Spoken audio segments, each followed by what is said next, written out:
any of the other? You got a lot of guys. Yeah, I mean, I thought Royals did a really nice job. I thought he showed us something. I mean, he almost broke that one. I mean, it was down like the kicker just tripped him up right at the end. That was good to see. Young players showing up, making plays. I thought Gillotte really played great on special teams. He had 3 tackles on special teams. He had a knockdown, blocks. I mean, he's an animal out there. So I'm excited about him, as another rookie. Bassa still a work in progress. He keeps working at it and keeps getting better. The thing with him is not the coverage; it's the blocking. And it's just really technical. He's athletically he's everything you want. It's just about getting the technique down on blocking. With Gillotte, does that fit in line with what you saw in camp? Oh yeah. It's not a surprise that he's he's so physical. He's big and he's fast and he's physical and he's got a really great toughness about him. So he fits well on special teams. I think it's going to be hard to keep him off the field on defense, but I tell you what, I'm going to use him up as much as I can, until that point comes. And with Scott, you touched on it, but it's not just the return, but just kind of what his earlier in the game was like, what the past couple of years have been like for him. Yeah, I mean his punt return ability and kick return ability has really gotten better over the years, and it showed right there. I mean he's solid there, in that part of it. The other part is it's the mental, I think, with him, and it's just about getting over that hump. And he's definitely an NFL player. Whether he's on our team or not on our team, I mean I think the return helped him. He's a good football player. Does that move him up your? Yeah, sure. I mean, I'd be happy with Sky back there. I mean, he's broke through. He had a barrier, when he was a rookie. He had a couple bad things that happened, but then he had a lot of success in the playoffs. So I think he got over that, and he's comfortable back there. He's one of our best catchers on punts. So I feel comfortable if we had to use if it came down to that. You've got like a year of data on this new way to return kicks. Not as many returns as people thought, but you'll get more this time. But the way that kickoffs used to be, is there more or less holds, blocks in the back? Has it changed any of that part of it? I haven't really, I haven't noticed that, but there are a lot more returns. I mean, there's going to be more returns, no question. I mean, nobody's just going to just kick a touchback and allow them that 35-yard line. That's a big advantage. So, I mean, you want to take your chances with a good kick and then try to, get it on the ground to try to get them tackled inside the 30. I mean, you're saving, a big chunk of yardage right there. So, teams are going to do that, and I just think it's going to increase the importance of the whole play, either kickoff or kick return. So, will there be more penalties? Probably, a little bit, but teams are going to get better at it, and and figure things out as we go. Early is going to be the team that has success early, so hopefully that's us. How does Burchard seem to be fitting in? Because it seems like there's maybe a confidence level difference between punt return and kick return. Yeah, the confidence on kick return is, it's easy to catch a kick return. You see it coming, and there's a lot of space between you and the guys. And you have time to get in position. Punt return, you're looking up in the air, and these guys are coming down on you. And you don't know where they're at, and it's the timing thing, and then it's about reading the football. So the last punt return in the last game, he had a bad read on the ball, and it kind of got over his head a little bit, and then it was near the sideline, and he kind of just lost track of where he was at. It's hard. It's hard to play punt return, in the NFL. It's different catching balls on a jugs machine or in practice where nobody's out there, but when they're coming down on you and you're going to get hit, that's a whole nother deal. We're going to go last two, Blair and then Nate. Is Ariza giving you what you? Yeah, Ariza, he's gotten better. I mean, there's no question he's better a punter now than he was last year at the end of the season. He's improved on his pooches, his directionals both ways. He's able to go left and right. I mean, he's always able to go left. Now he's able to get the ball right a little bit more. That's going to help. His confidence level's gone up. I think it helped having competition for him because it did make him really focus. And, I'm happy where he's at right now. We just got to keep staying consistent now. Last one, Nate. Where are you trying to push Taekwondo right now? Where am I trying to push him? Yeah, based on what you've seen so far in training camp. He got to find a role for him. You know, he's definitely found a role on the offense. I don't think there's any question about that. You know, he showed up there. He's got, you know, Pat has a lot of confidence in him, and all the offensive coaches have confidence in him. Now I got to find a role for him on teams. Whether he's going to play gunner, he's going to be a kick returner, he's going to play end on punt return. Is he going to play a 2 on the kickoff? You know, he's got to play somewhere. Being a third or fourth or fifth receiver, those guys got to play on special teams because they're taking up a roster spot. And you know, but the thing about he's a slight guy, so he's got to use his speed. He's got to use his quickness to get around people. He's not going to run over anybody like Gillotte. But he's, you know, we just got to find a role for him. He's open to it. He's been great, and he's getting better and better at gunner. He's showing up a little bit more. Thanks, Coach. Thank you. Thanks. All right, we'll see you later.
feel like Josh Williams fits into that? 'Cause Josh just seems like he's going to maybe a bit of a man left out. Yeah, but I'll tell you what, Josh has played really, really well. We chart production in training camp, pass breakups, interceptions, forced fumbles, and Josh was right up there with a group of them. So to his credit, he has produced. He's going to get an opportunity now with NJ kind of dinged up here, and we'll see if that transpires. But the one thing, Josh always gives us is speed and length out on the edge. He's always given us that. Last one.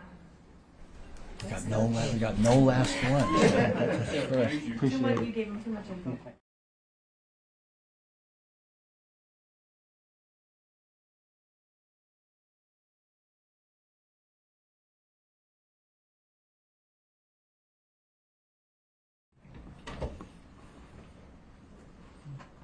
So, Coach said starters will play a little bit here. How do you approach this game, even though it's preseason with them having that time off that they had last week? Really the same way. I think what's great about this is it really allows us as coaches and players to really focus and prepare, kind of even for us as coaches, get back to the building, get into a mindset of what we do during the season as far as keeping the schedule the same. Like for today, for instance, I don't know what day it is in the real world, but for us it's a Thursday.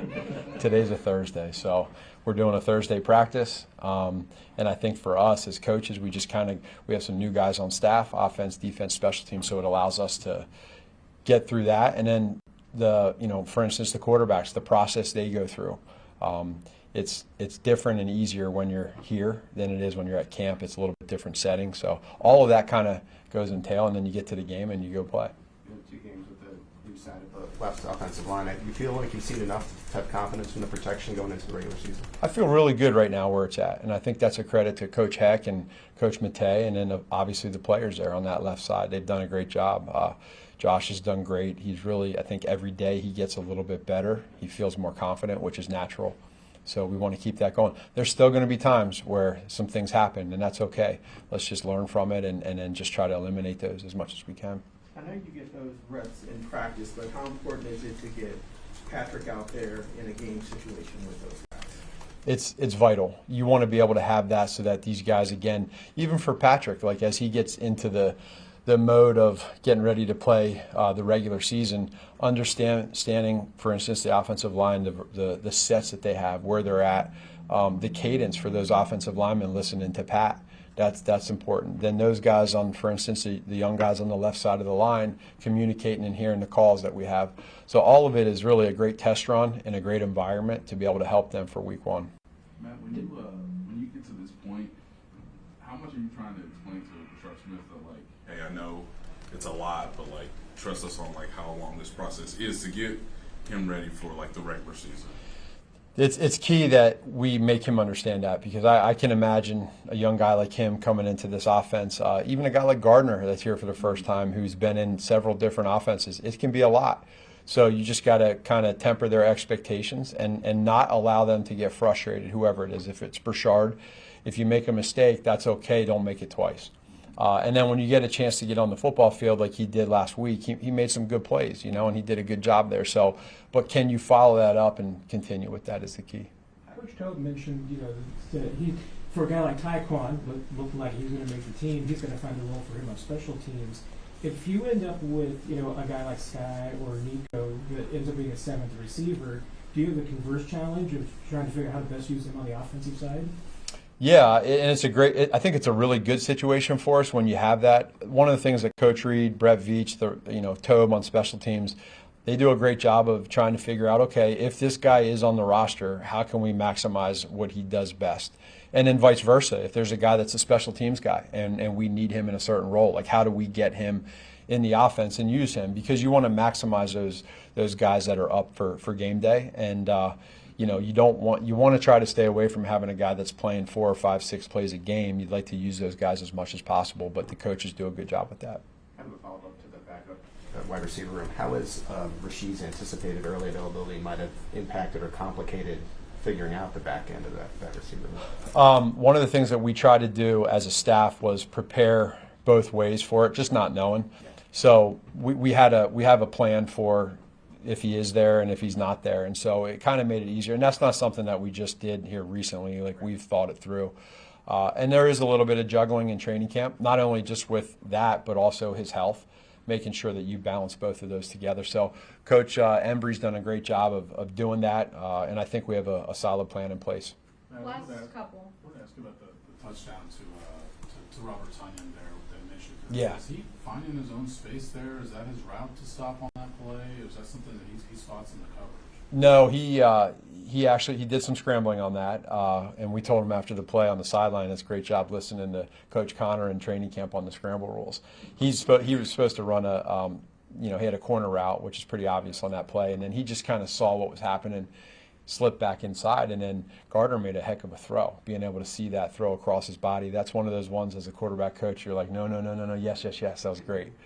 But that was just him playing football. He's had a great camp. Yeah, and then on the left side of the offensive line that the Yeah. piece about how much of, I don't know whether it's playbook expansion, just how much of do you have to have in mind the fact that those guys are going to go through some educational stuff in the first part of the season? We really we try to understand that on the front end, whether it's right when you get into training camp. It's nice because when you get in training camp, you put on the pads. So now you gotta let them play. You got to see what they can do. So the one-on-one reps too are great, which a lot of people don't see.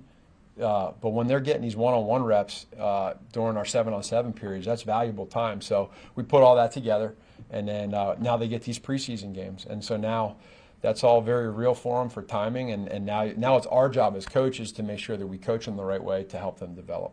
Last one, Nate. Matt, I imagine, and work with me here, I imagine when you go through the scheme evaluation, short yardage is obviously a big importance. Mm-hmm. You also know, too, that you guys have not ran a quarterback sneak since October of 2019. Yeah. Does that encourage more creativity in terms of short yardage type plays, or has there been discussions about, hey, if Pat wants to have the freedom, has the ability to do it, you guys could return back to a more traditional style of short yardage plays? Yeah, for us, that's a critical part of the game that you got to be great at, and we're hard on ourselves when we don't do well, and we know that the quarterback sneak in this game for a lot of teams is very, very important, and they do it. They live by it. You have the tush push that everybody does, or that several teams do. Obviously, we don't live in that world, but schematically, we feel like we have our own ways of kind of getting to that quarterback sneak, even if it's not that play. But then there also is maybe the element of surprise when that does come. You never know, right? So I think that's kind of an advantage to us. But it is for us to also know, hey, there are different ways to be successful, whether it's running the football, throwing it. And that's where I think, a lot of credit to Coach Reed and Coach Heck in the run game with that part of it. You say you're not in the tush-push world. Mm-hmm. Who, I guess, among the crew is saying maybe we should do that? Or is it just an acknowledgement that, hey, like, if we're not doing that, it gives us more options than, say, teams that are leaning towards being in that tush-push world? Well, I'm telling you that we're not in the tush-push world, but maybe we are and you don't know it. So I'm just not going to say it right now. That would be pretty sweet if now you don't really know. So maybe we come out the first, third, and one and do it. It'd be pretty cool. All right.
like Dave Toub has really taken to your game. How has he expressed that to you, and what he's said so far? I think Toub's just put me in a lot of positions, just to work and compete, and that's kind of the bridge of trust right there. Like him putting me in position just to be able to work or put my talents on display, and we're just doing it from there. So you're an animal out there. You said you're like an animal out there. Would you compare yourself to any type of animal? I don't know if I have an animal in mind, but I just try to play fast, try to play physical. Have you enjoyed the special teams aspect of this so far? Mm-hmm. Yeah, obviously, anything that gets you on the field is a good thing, and special teams is a big part of our game. Obviously, we want to get our special teams to be number one, number two type, because it's a phase of the game, the hidden phase or lost phase. You know what I'm saying? So us being good on that will set up our offense better, set up our defense better. So really, any way we can contribute. Like as camp went on, you got more and more opportunities with the top team. Did you sense yourself getting more comfortable even in the 3-4 weeks you were up there? Yeah, I mean, obviously, as you play, you're going to get more comfortable, and especially the game speed picks up. And again, we're still building tempo and stuff like that, just going into season. But just being able to work with that's valuable. And so I cherish those moments and just use it as an opportunity to get better. How would you evaluate the play of the defensive line in Seattle? I think, obviously, it wasn't our best game.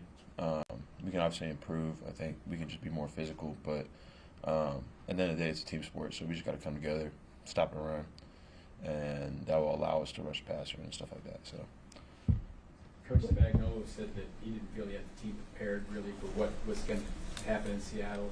He felt something different about preparation yet this week for what you guys are going to be Friday? I just think there's obviously we're picking up intensity, and obviously it's like a reality check. When a team runs the ball on us like that, you can't give up 400 some yards of total offense. So it's like a reality check. It's good that it happened now. I think obviously the intensity and the attention to detail, as always, is just building. So just feels like we're getting ready. Yeah, Ashton, on one of those kick opportunities, you kind of clear a guy way out. Do you enjoy blocking? Is that something that you like to do? Yeah, I blocked a little bit in my high school days. I was a tight end, but it's like the same principle as defense. Like being able to manhandle someone, that's a good feeling, and just be able to exert will on people. So blocking is the same thing. If you get hands on people, you can do what you want. So that's kind of how I view it. What have you learned in these 2 preseason games, not just about the speed of the NFL, but just even about yourself? Well, obviously that, actually, hold on. Can you just rephrase that? Sorry. Take one back. Yeah, just, what have you kind of learned about the speed of the NFL from those 2 preseason games, and even just learned about yourself as a player? Well, I would say the tempo is obviously a little bit higher than college. It's faster. There's a lot more eye candy, so attention to detail is very critical. Making sure my eyes are on the right key, make sure my footwork's clean. That's what cleans it up. I feel like, obviously, they put me in an opportunity or a position where I can perform and, just feeling it out from there. We're here for a reason, so. Have you been back in town for like a week? You feel comfortable in town yet? Yeah, I got an apartment, so it's nice to finally sleep in my mattress that I had to pay for. So, but yeah, so it's been nice, and obviously it's nice to be back in KC again, sleep in your own bed, being back in the city, get good food and all that kind of. And this will be your first chance to play at Arrowhead. I know it's just pre-season, but excitement level for that.